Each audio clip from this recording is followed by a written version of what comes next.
Welcome back to the Alec Lewis Show. I am your host, Alec Lewis. Today is Monday, October 14th. I'm losing time. If you can see my eyes, if you're watching this on YouTube and you can see my eyes moving up, it's because I have no idea what day it is. And the reason for that is because I was actually in Paris for about 5 days after the trip to London. Part of the reason why I didn't have a pod last week late was because of the internet service in Paris. They got to get that figured out. No, seriously, cool country. If you've been there, you know the food is phenomenal. Some of the sites were everything I expected and then some. So I had a really, really fun time. The people there definitely thought I was a dumb American, which I am. So glad I could uphold that stereotype. But no, thank you guys for being here. If you're watching on YouTube, really appreciate it. Please like and subscribe. That helps us out. It's been really fun, as I've said every episode. Getting to build this channel a little bit. If you're listening on Apple and Spotify, you can rate, review, like, whatever you got to do there. I think you can subscribe on there too.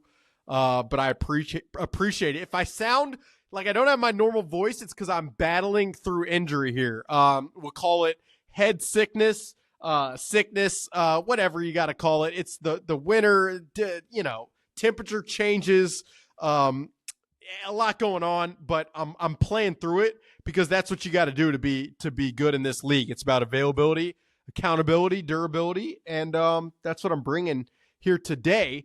Gonna do a little bit of I usually do a five thoughts about the team and going through looking ahead to the upcoming weekend. So I'll do something kind of like that, but I'm gonna kind of just ramble my way through here, and we'll get to the Viking stuff kind of at the end, and I'll go big on a few topics that I feel like are important to discuss, and I'll mention them here just so you guys know and stick to the end. If you want to fast forward, you can go ahead and do that. But I'm going to talk about Aaron Jones' health, going to talk about T.J. Hockenson's health, going to get into Ed Ingram and the right guard situation a little bit, and then just we'll talk broadly about where this team is at as they're 5-0 with the heck of a start that they've had and looking forward to this Detroit game, which is going to be quite the challenge. But before I get into some of that stuff, I'm just going to start here. So the Vikings were on their bye week, and that allowed me to do what you guys listen to this probably do every weekend, which is watch Red Zone and watch the other teams play.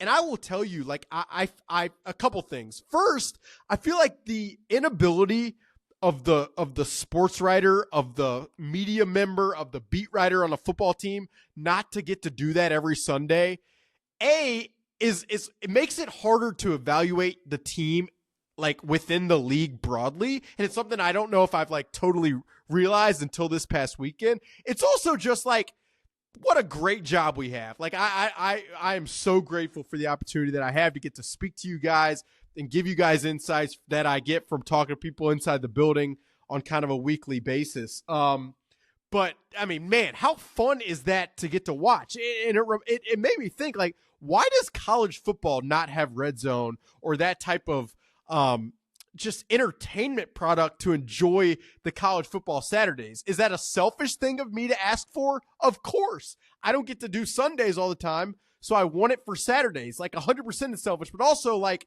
why are we not doing that? Why are we not having an incredible college football personality just whip us around across the country in a sport that has become less regionalized and more national?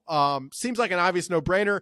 If they end up doing that, I'll take the kickback for the money they generate, because I think that would probably get me to the point at which I no longer have to do the Alec Lewis show or cover the Vikings at The Athletic like I do every week. But all seriousness, like, what a phenomenal experience it is to get to watch Red Zone, which you guys watching this are like, yeah, you idiot. Like, this is why we love this sport. Alec, this is why we listen to your podcast. This is why because we get to enjoy this on a weekly basis. So I just want you guys to know how that you should be grateful for the opportunity that you get every single week to watch that channel and to enjoy these games the way you do. So before I get into the Viking stuff, I'm just going to run down some of the thoughts I had that I jotted down while watching Sunday. Not because, like, you don't come here for broad NFL takes.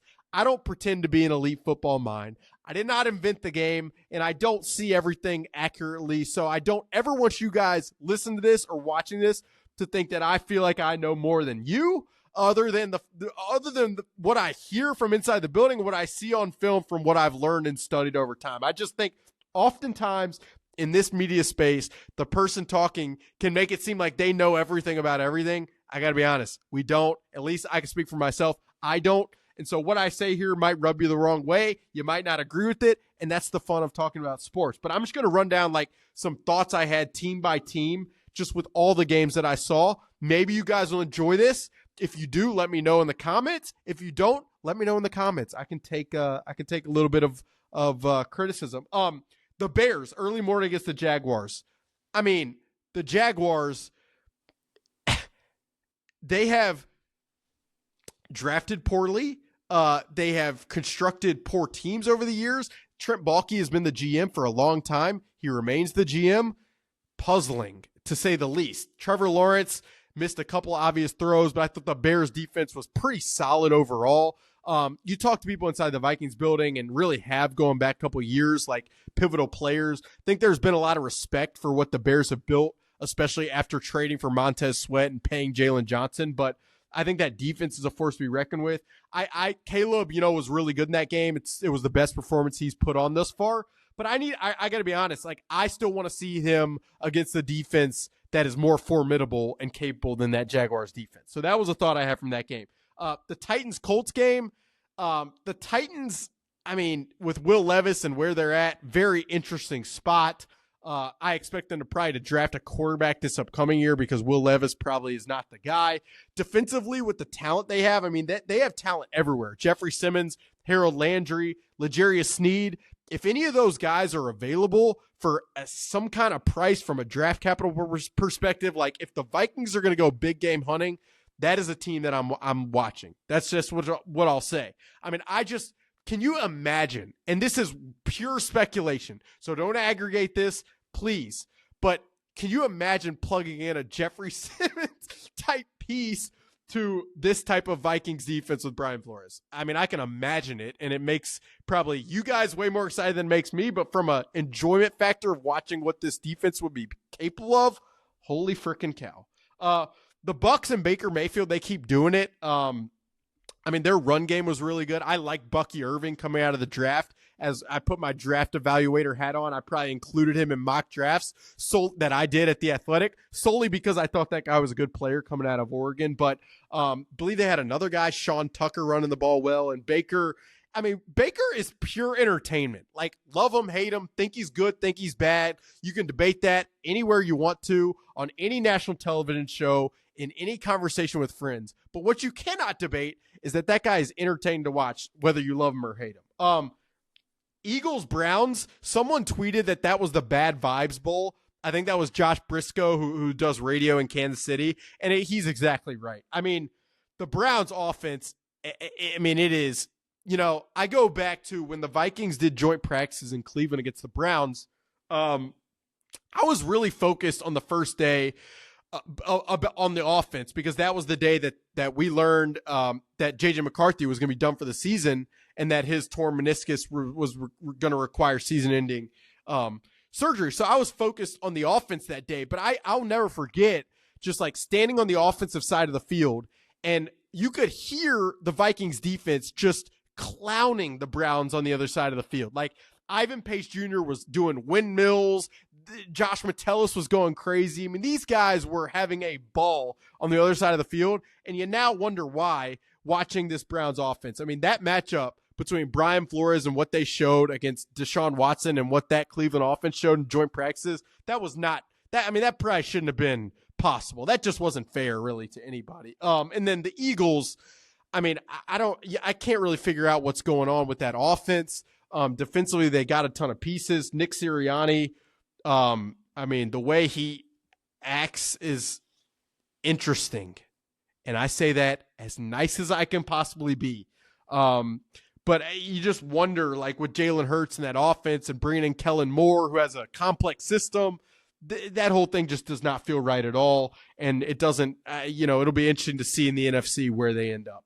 The Ravens and the Commanders, Jaden Daniels, phenomenal player. And it's funny, like, you saw some people on some NFL analyst people like, man, he's thrown over the middle well. It's It's like, well, if you watch LSU's tape against Army, against Auburn, against Missouri, this guy could throw it over the middle. He was not afraid to do that. He anticipated over the middle. Just not a crazy surprise to me to see what he's doing. And then the Ravens on the other side and what that offense is capable of with Todd Monken as their coordinator. That team is probably one of the best in the NFL, and I don't really think it's that close. The Chargers, a lot of people want to talk about Bo Nix and the Denver performance or whatever. I don't think Jesse Minter, the Chargers' first-year DC, has gotten enough credit for what they've done over there defensively year over year, moving from Brandon Staley in that complex scheme to Jesse Minter and what they've done with the Chargers defense. Like you can fixate on Justin Herbert and Greg Roman and the run game and all that stuff, but Jesse Minter, a name to watch for a future head coaching job, I think, with just what he did at Michigan defensively and now what he's doing over there defensively. The Steelers, my only take is aesthetically, they got to be the hardest team to watch in football. I mean, it is rugged, gritty, Pittsburgh tough, coal mine stuff. When you watch that team play, it is ugly football, but they win. And TJ Watt's incredible. The Falcons, it's been very interesting to see Kirk Cousins with a run game that is very formidable. When you have Bijan Robinson and Tyler Algier, and they block the way they do in the run game, it puts them in interesting circumstances. And I think Kirk has looked better each week. Those of you listening to this might be like, I'm sure you have passionate feelings about Kirk because everybody in the whole world does. But I expect that offense to get better. Their defense can't stop anybody right now. Kind of an interesting team. And that whole division with the Bucks and the Saints, it's just kind of an interesting, odd, maybe not good, maybe fascinating division. And then Bengals Giants. I mean, I talked about kind of the circumstances in Philly, but the Giants vibes kind of just so off. Daniel Jones looks so unconfident playing out there. And then to think that the New York Giants gave up didn't re-sign Saquon Barkley, who is obviously their best offensive player, and then Xavier McKinney, who has like single-handedly kept the Packers' defense alive, and it has made that thing go. It was their best defensive player. They let both those guys walk out of the building. I mean, I know Joe Shane and them had a pretty good draft class this year, it seemed, but I mean, some of these decisions, it's just mind-boggling. So that was kind of all my thoughts watching the game Sunday. And it gave me, I felt like a pretty good perspective on what the Vikings have done through 5 weeks. The consistency, the suffocation that they apply to opposing offenses defensively, like week after week, the smarts of the players on the roster, and then just the synchronized nature of what they do offensively and defensively. It gave me probably more respect for the week-to-week consistency that we've seen from Minnesota thus far. So I'll get to the topics that I said I would at the top on Vikings-related stuff. And I'll segue pretty quickly here. Aaron Jones, in New York, he suffered a hip injury. It happened early in the game. And Kevin O'Connell said after the game, you hope that us identifying that injury early in the game would prevent it from being a major thing. And then he reiterated that stance a couple days after the game in a press conference that he did over Zoom. And I'm speaking Monday. Monday, Aaron Jones jogged out to practice. I watched him jog out. He was moving good. No real brace that I saw. And then he was bouncing around early in practice. Now, we don't get to see the full thing, so I don't know how much he participated after that, but he looked pretty good. Now, the question you guys, I'm sure, are asking, did he look good enough to play this upcoming weekend against the Detroit Lions team that has looked as dynamic as anybody in the NFL? And that's where I'll give you a very honest answer. I'm not totally sure. The question that I would probably ask is, and I would ask the people internally too, is it worth bringing Aaron Jones back as quick as possible, even if he looks good enough, if that could potentially jeopardize having him long-term? And their answer may be well, the injury wouldn't jeopardize him long-term. Or him coming back wouldn't jeopardize him long-term. And if that's the case, then you bring him back. But if it could, that's where I would be hesitant probably to bring him back. Now, I get it. It's a massive home game, divisional opponent. You want to stay undefeated. You want to stick it to this Detroit team. But you obviously play them a couple times. And if you can mandate having Aaron Jones for the long haul, I think that has to be the priority. I don't know what they would say internally, but that's what I would say. In my opinion, like, you have to have this guy for the long haul if you want to be as good as you can be offensively. And truth be told, with the weapons that, you hope that they will have in Justin Jefferson, in Jordan Addison, in T.J. Hockenson, in Jalen Naylor, and with Aaron Jones, how good can you be offensively? I think pretty damn good. And we obviously know how good the defense can be, and I don't think there's any question mark from that standpoint. So that is really kind of what I want to say about Aaron Jones. Like, he was out there at practice Monday.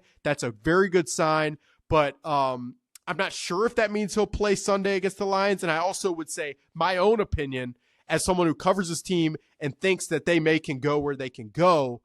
I don't think you rushed it for this weekend if in the long run keeping him out benefits him and benefits the team in that regard. So that's what I'd say. I'd be curious what you guys would think about that.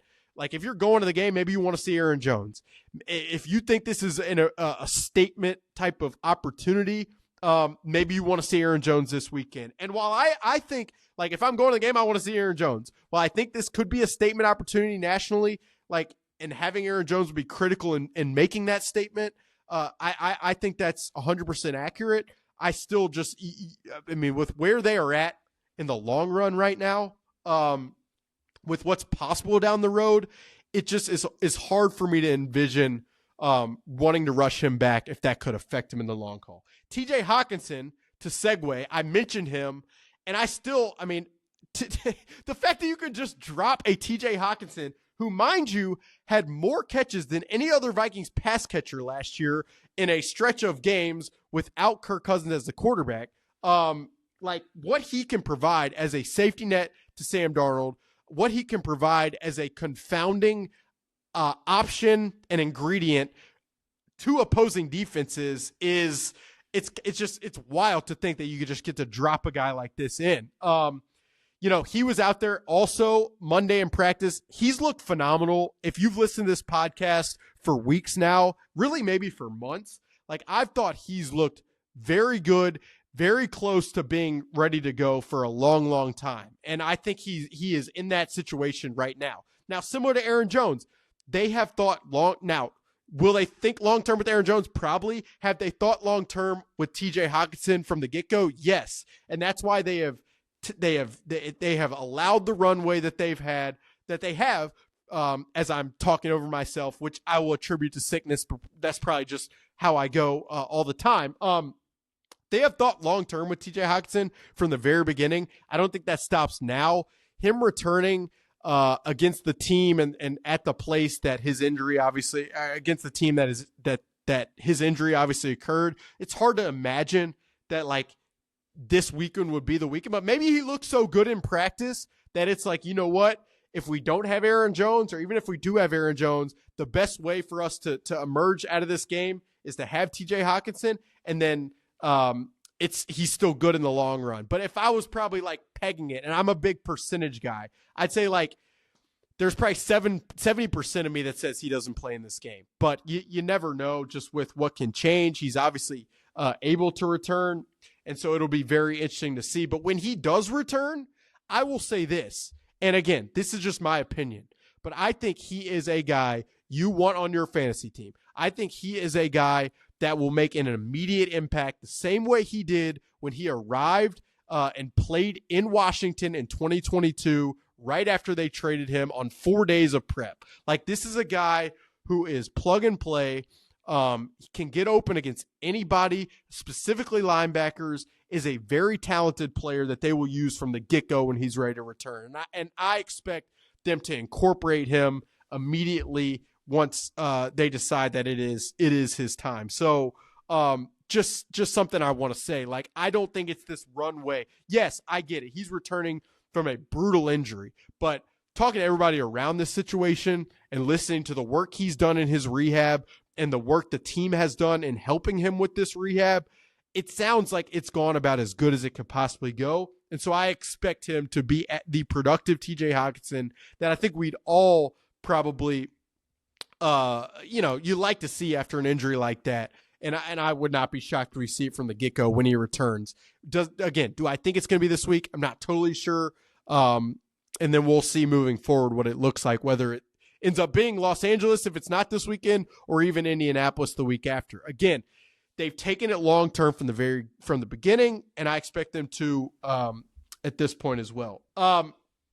Segueing, non-injury. I'll say it's kind of a little bit of an injury update as well. Dalton Reisner, he was added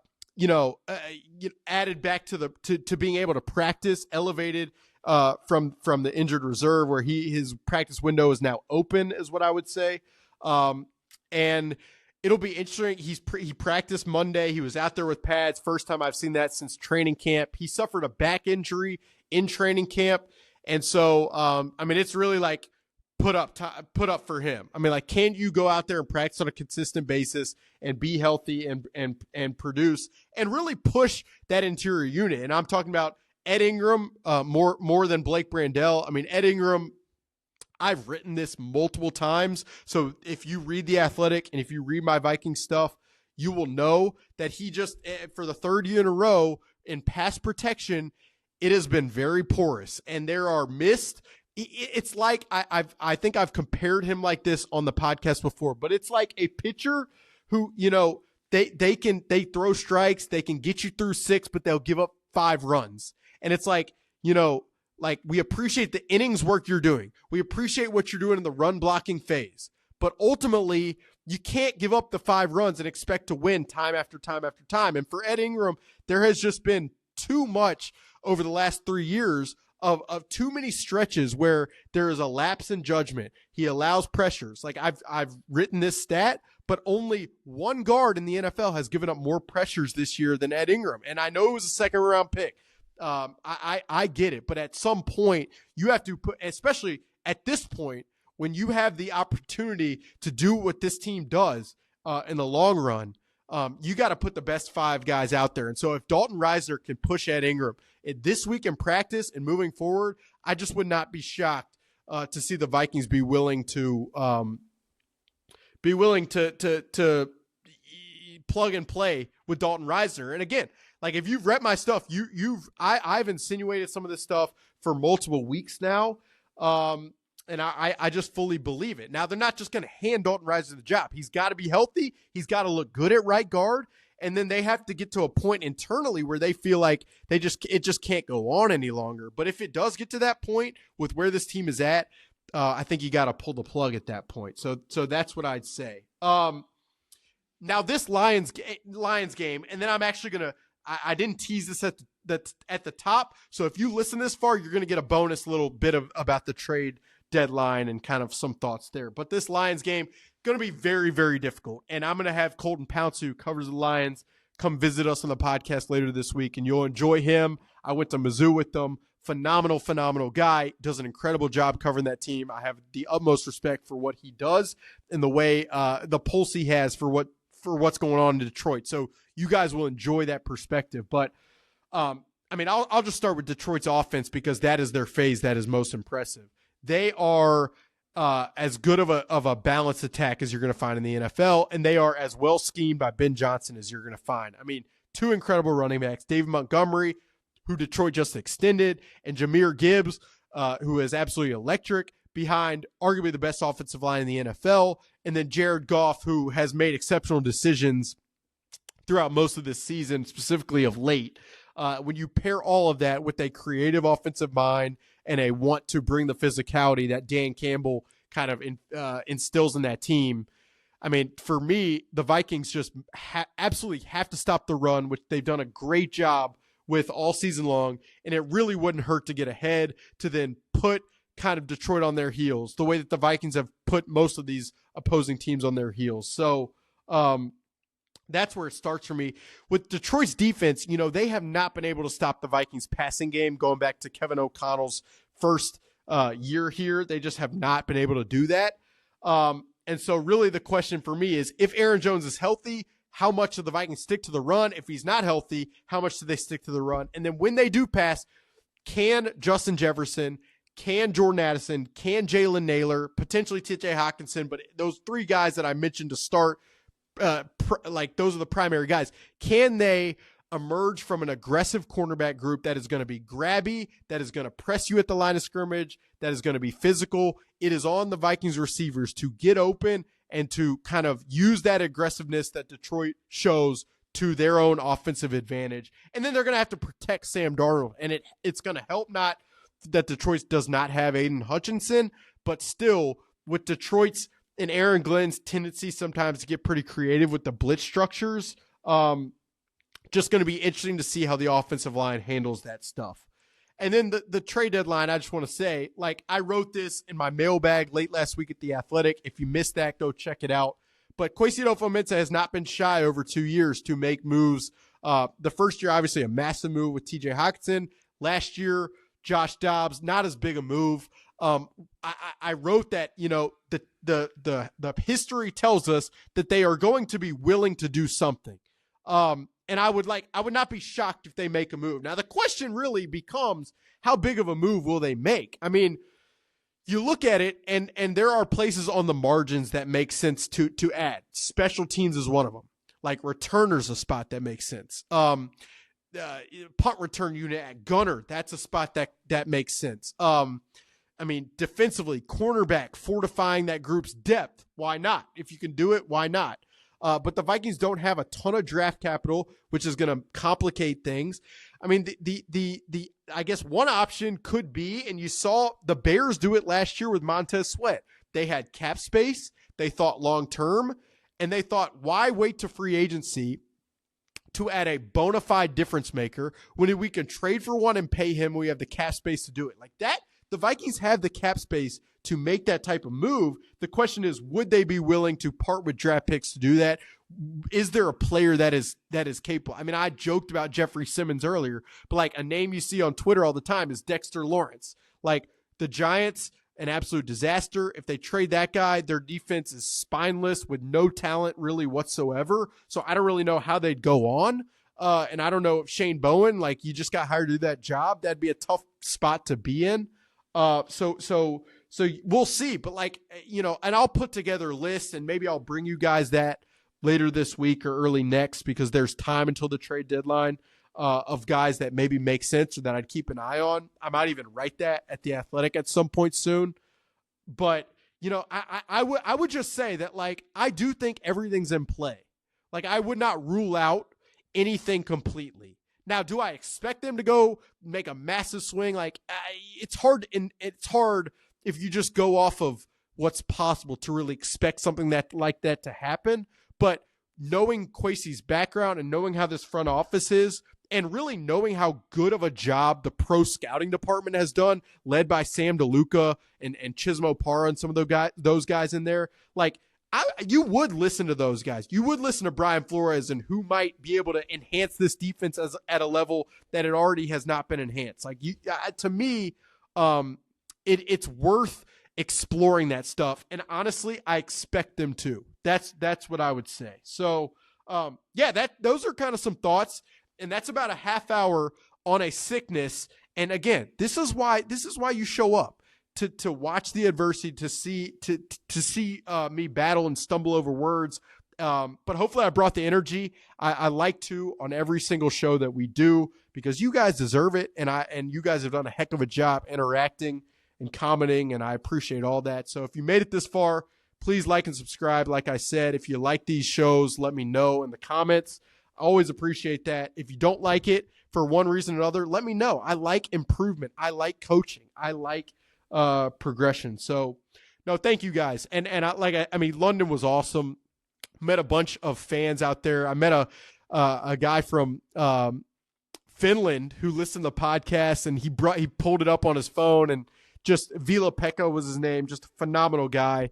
So it's so cool to like get to get to meet people who read and who listen, who like actually spend their time to watch the analysis, listen to my stuff, is something I'd never, like, it's just what you hope for. And like I will say, you put in a lot of work, you talk to a lot of people, you establish the relationships you do to get to a place where hopefully people want to listen. And so really fortunate for that. And then to get to go to Paris, spend time with some of my family, get to do some of those things that just like as a human you take for granted sometimes. Very, very cool. But really pumped to be back. Pumped to get healthy over the next few days and be ready to go. I mean, there's no game time decision. There's no questionable. Be active for Sunday, and I cannot wait for this Detroit game. As you guys know, I live for this stuff, for this team to be 5-0. It's been a blast to cover. So thank you guys for listening.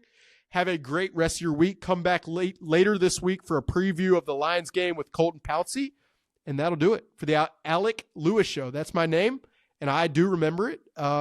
Thank you guys for listening.